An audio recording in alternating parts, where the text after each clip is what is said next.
오늘 보실 말씀은 신약성경 422면에 요한계시록 22장 6절부터 21절 말씀입니다.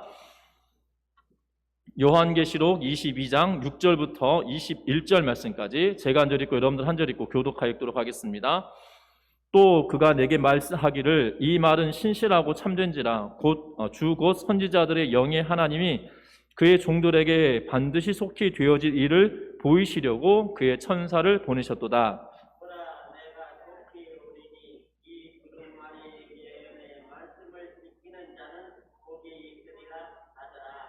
이것들을 보고 들은 자는 나 요한이니 내가 듣고 볼 때 이 일을 내게 보이던 천사의 발 앞에 경배하려고 엎드렸더니 그가 내게 말하기를 나는 너와 내 형제 선지자들과 또 이 두루마리의 말을 지키는 자들과 함께 된 중이니 그리하지 말고 하나님께 경배하라 하더라.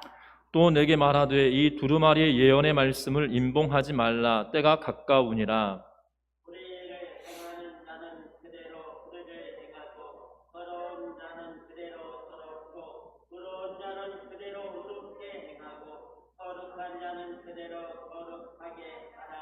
보라, 내가 속히 오리니 내가 줄 상이 내게 있어 각 사람에게 그가 행한 대로 갚아주리라. 나는 알파와 오메가요 처음과 마지막이요 시작과 마침이라. 자기 두루마리를 빠는 자들은 복이 있으니 이는 그들이 생명나무에 나아가며 문들을 통하여 성에 들어갈 권세를 받으려 함이로다.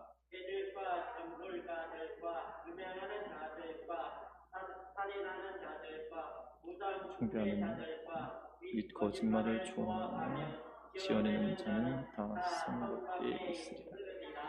나 예수는 교회들을 위하여 내 사자를 보내어 이것들을 너희에게 증언하게 하였노라. 나는 다윗의 뿌리요 자손이니 곧 광명한 새벽별이라 하시더라.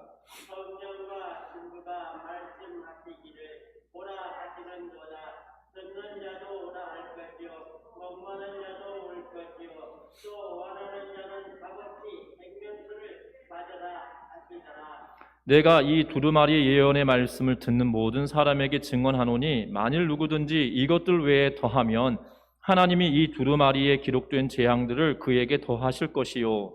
만일 누구든지 이 두루마리의 예언의 말씀에 대하여 하나님이 이 두루마리에 기록된 생명나무와 및 거룩한 성의 사명을 대하여 버리시리라. 이것들을 증언하신 이가 이르시되 내가 진실로 속히 오리라 하시거늘 아멘. 주 예수여 오시옵소서.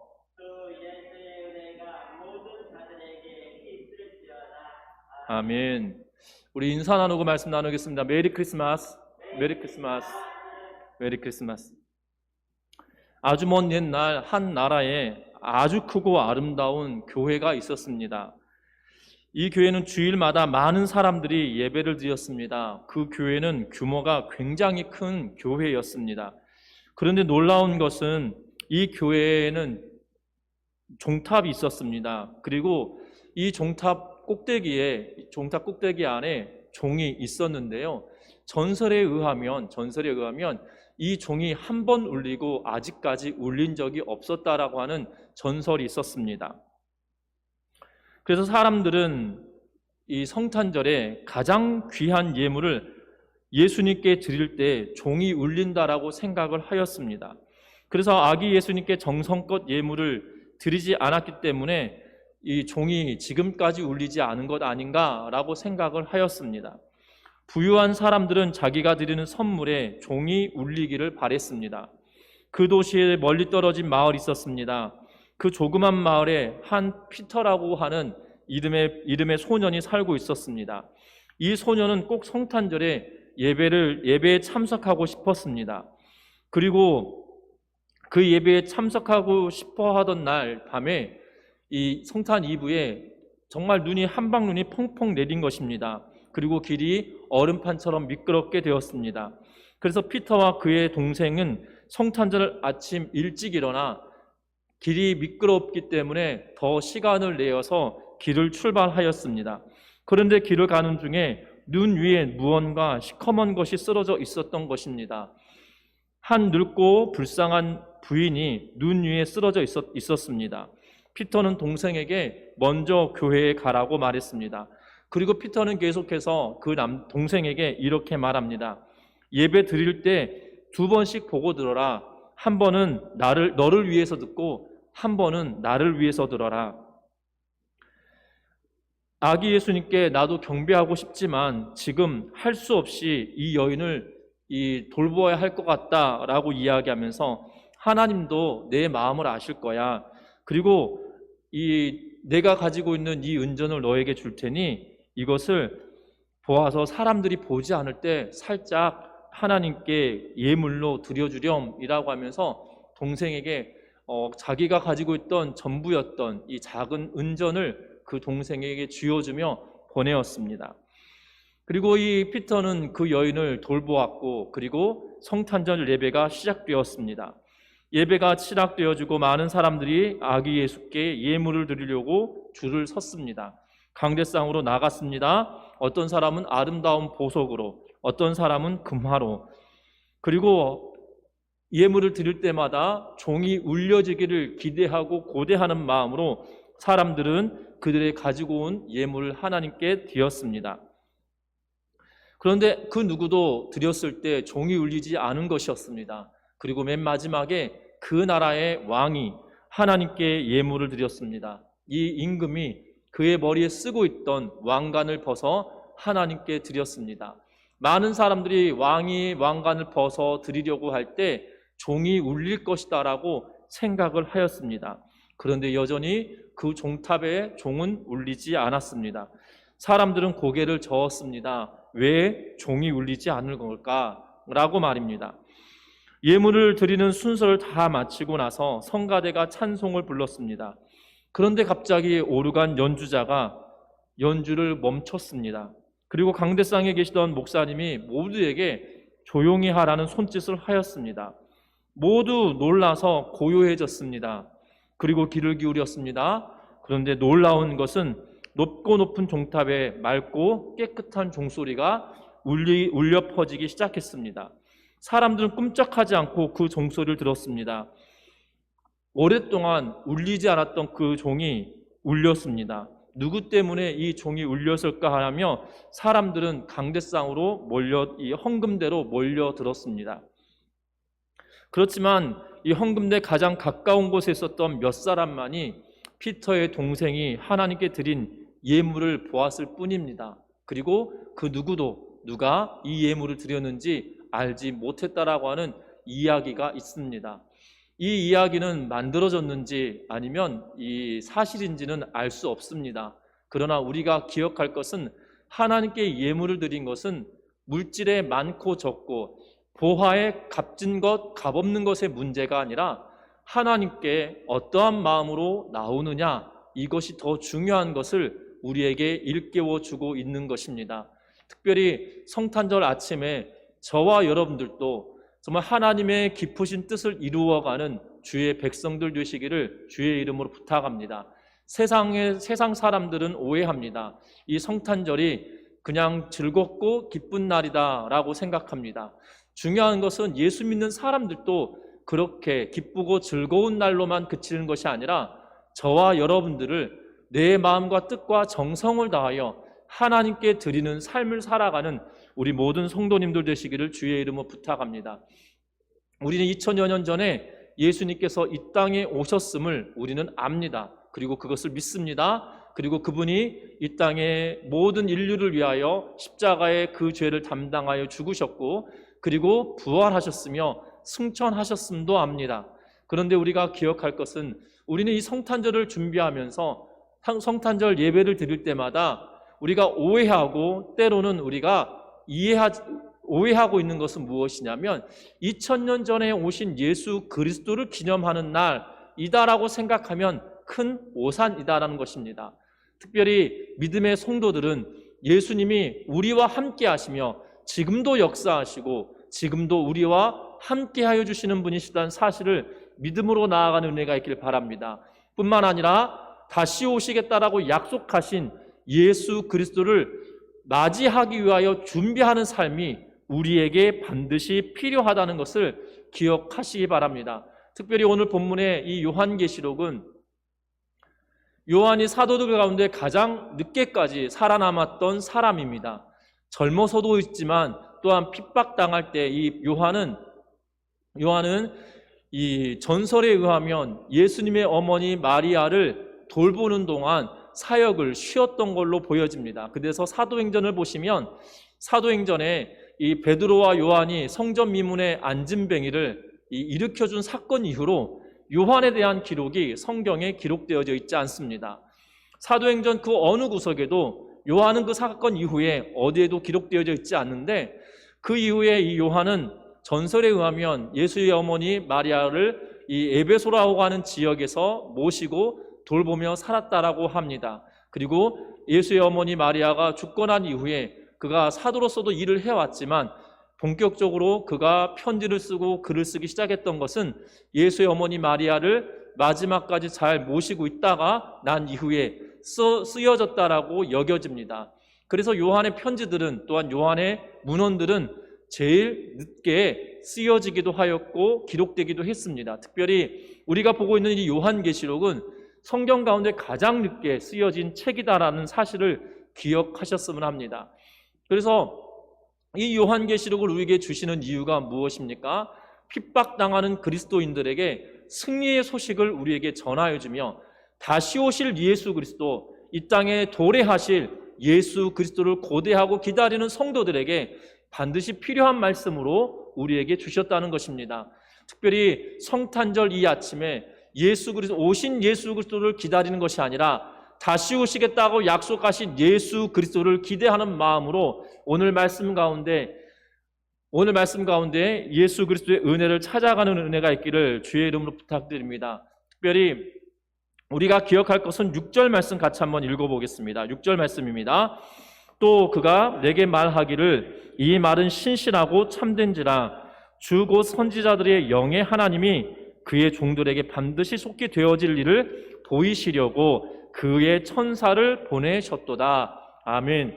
오늘 이 말씀에 보면 이렇게 기록합니다. 이 말은 신실하고 참된지다라고 이야기합니다. 신실하고 참되었다라고 이야기합니다. 이 신실하고 참되었다는 말은 그냥 이 요한계시록 22장에만 기록되어 있지 않고요.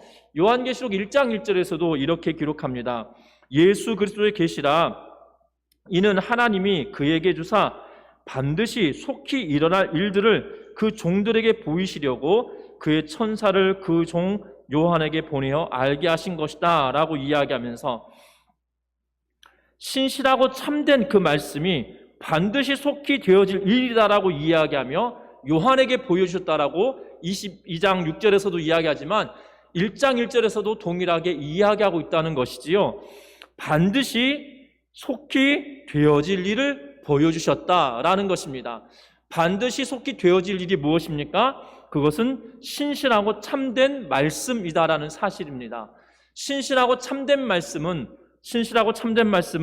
그냥 요한이 여기서 쓴 것이 아니라 구약 성경에도 이러한 말씀들이 기록되어 있고, 특별히 우리가 잘 알고 있는 다니엘서의 2장 45절 말씀에 반드시 속히 될 일, 이 일 후에라고 하면서 속히 되어질 일들에 대한 내용들을 말씀하고 있는 걸 보게 됩니다.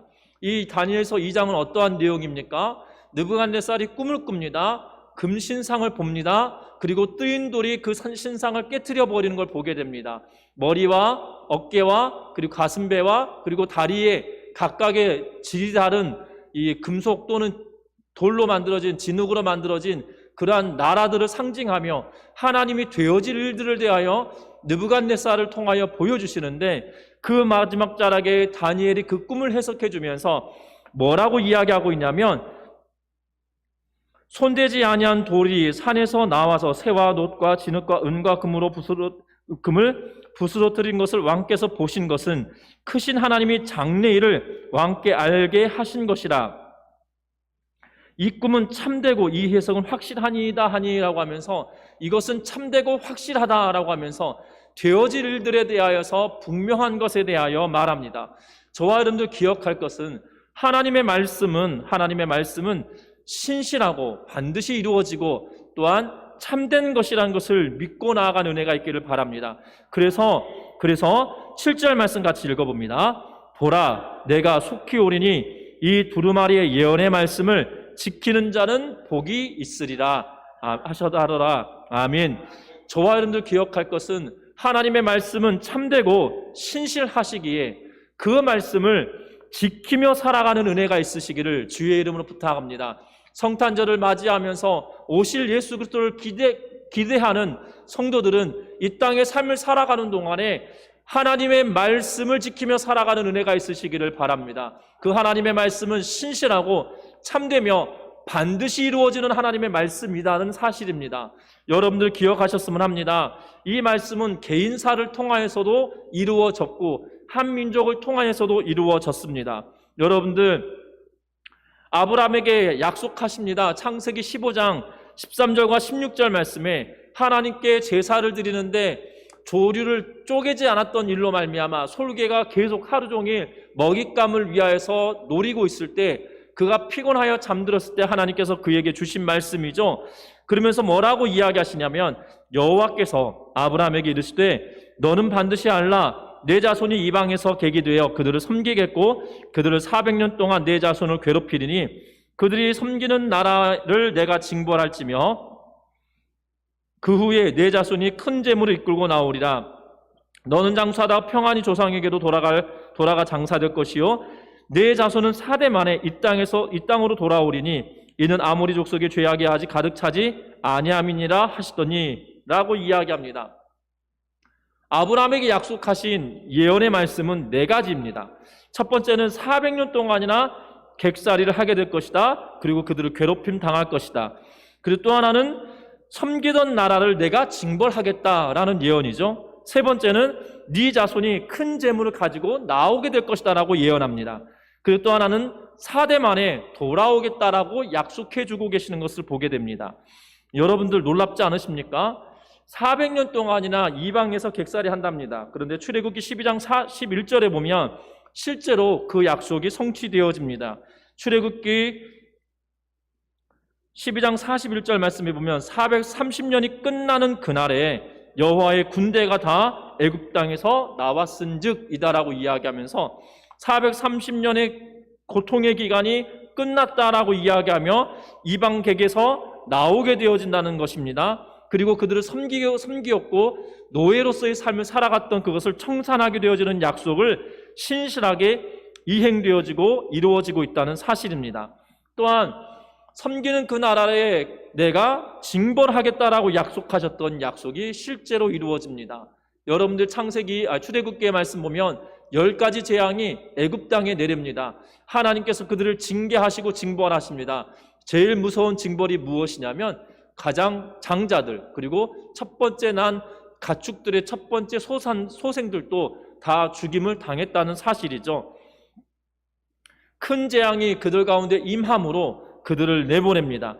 그리고 그들이 큰 재물을 가지고 나오는데 출애굽기 12장 35절과 36절 말씀에 보면 이스라엘 백성들이 나올 때 애굽 사람들에게 요구하는 대로 다 지워주며 가지고 나왔다는 것입니다. 그리고 4대 만에 돌아온다는 약속을 하십니다. 430년이라고 하는 시간을 지냈습니다. 그러면 한 세대를 약 30년으로 잡고 있는데요. 그런데 4대 만이라고 하는 것은 이 430을 4로 나누면 여러분들 100년 이상 되는 숫자잖아요. 100년 이상 되는 숫자인데 그러면 한 세대가 100년 이상을 살아왔다는 뜻입니다. 첫 번째 세대가 100세가 넘어야, 두 번째 세대가 100세가 넘어야, 세 번째 세대가 100세가 넘어야, 네 번째 사람도 100세가 넘어야 되는 그러한 순간입니다. 어찌 보면 4대 만에 돌아온다는 것은 기적이거든요. 있을 수 없는 일입니다. 그런데 4대 만에 돌아오고 있습니다. 역대상 6장 1절부터 3절 말씀에 보면 레위의 가족들에 대한 내용을 기록하는데 레위의 세 아들에 대해서 이야기하고 그 가운데 그핫 자손, 고핫이라고 불려지는 자손이 있고요. 그 가운데 아므람이라는 아들을 낳았다라고 역대상 6장 1절부터 3절 말씀까지 말을 하는데 그 아므람의 아들이 모세와 아론이다라고 이야기합니다. 야곱의 아들 레위, 그리고 그의 아들 그핫, 그의 아들 아므람, 그의 아들 모세와 아론. 출애굽은 모세와 아론이 이스라엘 백성들 이끌고 나왔기 때문에 정말 4대 만에 나오게 된다는 거죠. 이런 기적 같은 일이 있을 수 있을까 싶은 생각이 들어집니다. 그의 조상들이 400년 동안 살아가면 적어도 10세대가 지나가야 되는데 10세대 정도 지나가야 되는데 10세대가 아니라 4대 만에 정말 돌아오고 있거든요. 인간의 이성으로 생각하면 정말 있을 수 없는 일이 일어납니다. 그런데 무엇 때문에 이렇게 되어진 것입니까? 하나님의 약속의 말씀이 성취되었기 때문이라는 사실입니다. 이러한 것들을 통하여서 우리는 기억해야 합니다. 하나님께서 이스라엘 백성에게, 아니 아브라함에게 약속하신 것도 이루시는데 하나님은 말씀을 통하여 우리에게 주신 약속도 반드시 이루시고 성취하신다는 사실이죠. 우리에게 약속하신 것은 무엇입니까? 원시복음이라고 불려지는 창세기 3장 15절 말씀에 뭐라고 이야기합니까? 창세기 3장 15절에 내가 너로 여자와 원수가 되게 하고 내 후손도 여자의 후손과 원수가 되게 하리니 여자의 후손은 내 머리를 상하게 할 것이요 너는 그의 발꿈치를 상하게 할 것이니라 하시고 라고 이야기하며 예수님께서 이 땅에 오실 것에 대하여 예언하고 있는데 누구의 후손으로 오신다고 이야기합니까? 남자의 후손이라고 이야기하시나요? 아니랍니다. 여자의 후손이다라고 이야기합니다. 특별히 모세가 이거를 기록할 때 여인은 숫자로 포함되지 않은 시기였음에도 불구하고 남자의 아들이라고 표현하지 않고요. 성경에 보면 아버지들이 아들을 낳은 것이 아님에도 불구하고 아브라함이 이삭을 낳고 이삭은 야곱을 낳고 야곱은 유다와 그의 형제들을 낳고라고 하면서 이렇게 낳고를 남자 중심으로 이야기하고 있는데 창세기 3장 15절에서는 여자의 후손이다라고 이야기하고 있는 걸 보게 됩니다. 그 이유가 무엇입니까? 남자를 알지 못하는, 남자와 잠자를 하지 않았던 동정녀 마리아가 성령으로 잉태하여 아들을 낳았기에 남자의 후손이 아니라 여인의 후손이 맞다는 것이죠. 성경은 분명하게 그렇게 이루어 가십니다. 특별히 마태복음 2장의 말씀을 보면 예수님에 관한 모든 예언들이 실제로 이루어져 가고 있음을 분명하게 나타내 주고 있습니다. 예수님께서 태어나실 곳에 대해 예언하였습니다. 마태복음 2장 6절에 보면 뭐라고 이야기하고 있냐면 또 유대 땅 베들레헴아 너는 유대 고을 중에서 가장 작지 아니하도다 내게 한 다스린 자가 나와서 내 백성 이스라엘의 목자가 되리라 라고 이야기하면서 베들레헴에서 목자가 태어날 것에 대하여 이야기하고 있는데 이 말씀은 미가서 5장 2절의 말씀을 인용하였다라고 성경에 쓰여져 있습니다. 다시 말하면 예수님은 그의 인생이 하나님께서 예언하신 대로 그가 살아가고 있었다는 사실이고 예언된 대로 성취하기 위하여 이 땅에 오신 분이 예수 그리스도시라는 사실입니다. 비단 이 하나만 가지고만 이야기하는 것이 아니고요. 성경 곳곳에서 예수님 스스로도 또한 사도들도 예수님은 예언에 성취된 바 된 자다라고 이야기하며 그 예언대로 오신 분이다라고 말씀하고 있다는 사실입니다. 중요한 것입니다. 하나님의 말씀은 참되고 신실하시기에 그 말씀을 저와 여러분들이 붙들고 살아갈 때 하나님은 놀라운 일을 이루시고 행하신다는 사실입니다. 우리는 하나님의 말씀을 지켜야 된다라고 이야기할 때 거부감이 들 때도 있습니다. 하지만 그렇지 않습니다. 믿는 성도들이라면 하나님의 말씀을 준행하고 살아가는 책무가 우리들에게 있다는 사실입니다. 하나님의 말씀을 지키고 살아가는 의무가 우리들에게 있다는 것입니다. 그러하기에 하나님의 말씀을 부여잡고 하나님의 말씀을 지키기 위하여 부단히 애쓰는 모든 성도님들 되시기를 주의 이름으로 부탁드립니다. 뿐만 아닙니다. 18절과 19절 말씀 같이 읽어보겠습니다. 오늘 본문의 말씀 18절과 19절입니다. 내가 이 두루마리의 예언의 말씀을 듣는 모든 사람에게 증언하노니 만일 누구든지 이것들 외에 더하면 하나님이 이 두루마리에 기록된 재앙들을 그에게 더하실 것이요 만일 누구든지 이 두루마리의 예언의 말씀에서 제하여 버리면 하나님이 이 두루마리에 기록된 생명나무와 및 거룩한 성에 참여하면서 함을 제하여 버리시리라. 아멘. 오늘 이 말씀에 보면 하나님의 말씀을 더하지도 말고 또한 빼지도 말라라고 이야기하고 있는 것을 보게 됩니다. 더하면 재앙을 그에게 더하실 거다.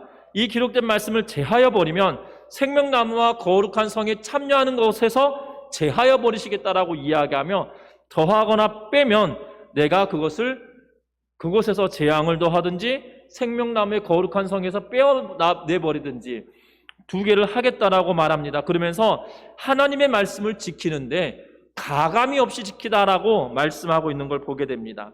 여러분 창세기 2장 17절 말씀에 보면 하나님께서 사람을 창조하시고 뭐라고 말씀하시냐면 선악을 알게 하는 나무의 열매는 먹지 말라. 내가 먹는 날에는 반드시 죽으리라 라고 말씀하십니다. 그런데 첫 번째 범죄하였던 아담과 하와가, 특별히 하와가 뭐라고 이야기하면 창세기 3장 3절에 동산 중앙에 있는 나무의 열매는 하나님의 말씀에 너희는 먹지도 말고 만지지도 말라 너희가 죽을까 하노라 하셨느니라 라고 이야기합니다. 이 하나님께서 말씀하셨던 내용은 나무의 선악을 알게 하는 나무의 열매를 먹지 말라, 먹는 날에는 반드시 죽는다 라고 하신 말씀이에요. 그런데 하와는 여기다가 무엇을 더합니까? 먹지 말라. 하와는 뭐라고 더합니까? 먹지도 말고 만지지도 말라. 그리고 뭐라고 이야기합니까? 죽을까 하노라. 반드시 죽겠다고 하였는데 죽을 수도 있다라는 표현으로 말하고 있다는 거죠. 결국 그가 하나님의 말씀을 가감을 더하고 뺨으로 말미암아 어떠한 일이 벌어졌습니까? 결국 생명을 주관하는 에덴이라고 하는 동산에서 쫓겨남을 당하고 죽음을 당하게 되어지는 그러한 징벌을 받게 되어지는 모습을 보게 되어집니다. 여러분들, 인간은 결국 하나님의 말씀을 더하고 뺨으로 말미암아 추락하였고 에덴 동산에서 추방하게 되어지는 그러한 모습을 보게 되었다는 것입니다. 현대를 살아가는 우리들도 마찬가지입니다. 요한은 분명 우리에게 말합니다. 하나님의 말씀을 지키며 살아가라. 신실하고 참된 말씀이다 라고 이야기했다는 거예요. 그런데 거기에 더하지도 말고 빼지도 말라 라고 이야기하며, 더하면 내가 재앙을 더하겠고 빼면 내가 생명나무와 거룩한 성에서 내가 빼겠다라고 이야기하시는 이 말씀에 귀를 기울여야 된다는 사실입니다. 하나님의 말씀은 거룩합니다. 하나님의 말씀은 살아있습니다. 하나님의 말씀은 온전합니다. 그러하기에 거기에 빼지도 더하지도 말고 내 뜻대로 해석하여서 내 마음대로 하는 것이 아니라 내 자신을 하나님의 마음에 들 수 있도록 우리의 자신을 들여가는 것, 이것이 바로 다시 오실 예수 그리스도를 맞이하는 성탄절을 준비하는 우리 모두가 되어져야 된다는 사실입니다. 뿐만 아닙니다. 오늘 이 본문의 말씀에 보면 16절과 17절 말씀 같이 읽어보겠습니다. 16절과 17절 말씀입니다. 나 예수는 교회들을 위하여 내 사자를 보내어 그것들을 너희에게 증언하게 하였노라. 나는 다윗의 뿌리요 자손이니 곧 광명한 새벽별이라 하시더라. 신랑과 성령과 신부가 말씀하시기를 오라 하시는도다. 듣는 자도 오라 할 것이요 목마른 자도 올 것이요 또 원하는 자는 값없이 생명수를 받으라 하시더라. 아멘. 오늘 이 말씀에 보면 마지막 때 초청의 말로 이야기합니다. 오라 하시는도다 라고 이야기하며, 오라라고 이야기합니다. 그 대상자가 누구입니까? 듣는 자가 와라. 말씀을 듣는 자가 와야 된다. 목마른 사람도 와라. 원하는 자는 값없이 생명수를 얻기 원하는 자는 오라라고 이야기하고 있다는 사실입니다. 그런데 이것을 초청하는 이가 누구입니까? 17절 말씀에 보면 성령과 신부가 말하고 있다는 것입니다. 그러면 성령은 우리가 너무나 잘 압니다. 그럼 신부는 누구일까요? 여기서 신부는 누구일까요? 여기서 신부는 교회를 나타냅니다. 신부는 교회를 나타냅니다. 특별히 16절 말씀에 보면 나 예수는 교회들을 위하여 내 사자를 보내어 이것들을 너희에게 증언하였노라. 나는 다윗의 뿌리요 자손이니 곧 광명한 새벽별이라 라고 이야기하시면서 교회를 위하여 사자들 보내었고 또한 그 교회가 신부로서의 역할을 감당할 수 있도록 만들어주셨음에 대하여 이야기하고 있는 것을 보게 됩니다. 특별히 우리가 본문은 읽지 않았지만 요한계시록 21장 2절 말씀에 보면 이렇게 이야기합니다. 내가 봄에 거룩한 성 새 예루살렘이 하나님께로부터 하늘에서 내려오니 그 준비한 것이 신부가 남편을 위하여 단장한 것 같더라 라고 이야기하면서 하늘에서 내려온 새 예루살렘이 결국 교회인 것에 대하여 말합니다. 중요한 것은 우리가 교회 그러면 오해합니다. 건물이겠다라고 오해하는데 아니라는 거예요. 계속적으로 바울은 이야기하는 것은 건물 자체를 이야기하고 있는 것이 아니라 예수 그리스도를 믿는 그 성도 한 명, 그리고 예수 그리스도 이름을 부르는 사람들의 모임, 공동체, 그리고 그 공동체가 곳곳에 흩어져서 이 지교회를 이루고 있는 교회 공동체들의 각각에 흩어져 있는 모임들을 보고 교회다라고 말하였다는 사실입니다. 이 예루살렘, 새 예루살렘을 건물처럼만 생각할 것이 아니라 마지막 때에 온 성도들과 함께 더불어 이 땅에 오실 것에 대하여 교회가 신부의 역할을 한다는 사실을 기억하는 은혜가 있길 바랍니다. 그러면 성령과 교회, 결국 내가 해야 될 일은 뭐라는 거예요? 초청하는 것. 오라라고 이야기해야 된다는 거예요. 무엇을 오라라고 이야기하는 겁니까? 듣는 사람, 목마른 사람, 그리고 생명수를 얻기 위하여 원하는 사람을 다 불러 모아야 될 책무가 저와 여러분들에게 있다는 사실입니다. 성탄절은 우리끼리 즐기는 날이 아닙니다. 성탄절은 우리끼리 기뻐하는 날이 아닙니다. 성탄절은 말씀을 지키고 그리고 말씀에 가감없이 순종하는 사람들이 지켜야 될 바라는 날이라는 거예요. 그런데 그것을 어떻게 지키라고 말합니까? 전하며 초청하며 살아가야 된다라고 우리에게 말하여 주고 있는 걸 보게 됩니다. 예수님이 이 땅에 다시 오실 것을 고대하면서 우리가 할 것은 말씀을 지키고 가감없이 지키며 순종하는 삶을 살아가며 그리고 우리가 전하며 살아가는 우리 전미중학교의 성도님 되시기를 주의 이름으로 부탁합니다.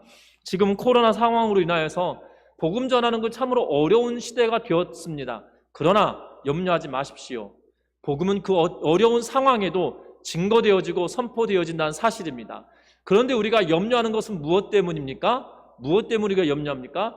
내 행위가 다른 사람 볼 때 거룩하지 않았기 때문에 두려워지는 거죠. 저와 여러분들 두려워하지 않아야 됩니다. 왜 그렇습니까?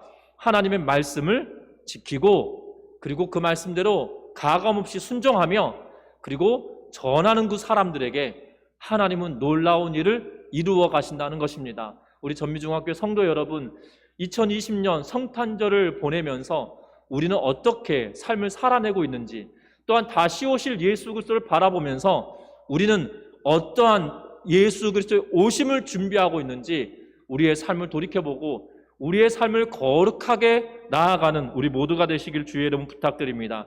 말씀을 맺으려고 합니다. 20절과 21절 말씀 같이 읽어봅니다. 이것들을 증언하신 이가 이르시되 내가 진실로 속히 오리라 하시거늘 아멘. 예수여 오시옵소서. 주 예수의 은혜가 모든 자들에게 있을지어다. 아멘. 결국 이 마지막 내가 진실로 속히 오리라 하시면 아멘, 주 예수여 오시옵소서라고 하는 고백이 우리의 삶 가운데 있으시기를 주의 이름으로 부탁합니다. 막연하게 예수여 오시옵소서가 아니라 정말 간절히 바라는 마음으로 내가 하나님의 말씀을 지키고 가감없이 순종하며 그리고 복음을 전하는 삶을 살아냄으로 말미암아 주 예수여 어서 오시옵소서라고 고대하며 살아가는 우리 전미중학교의 성도님 되시어서 정말 하나님이 기뻐하시는 그러한 성탄절의 주인공들, 성탄절을 축하하는 주인공들 되시기를 주의 이름으로 부탁합니다. 그래서 예수 그리스도께서 이 땅에 오심이 헛되지 아니하고 예수 그리스도께서 이 땅에 오심이 정말 허투루 된 것이 아니라 저와 여러분들 통하여서 값지게 드러나는 은혜가 있으시기를 주의 이름으로 축원합니다. 찬양하겠습니다.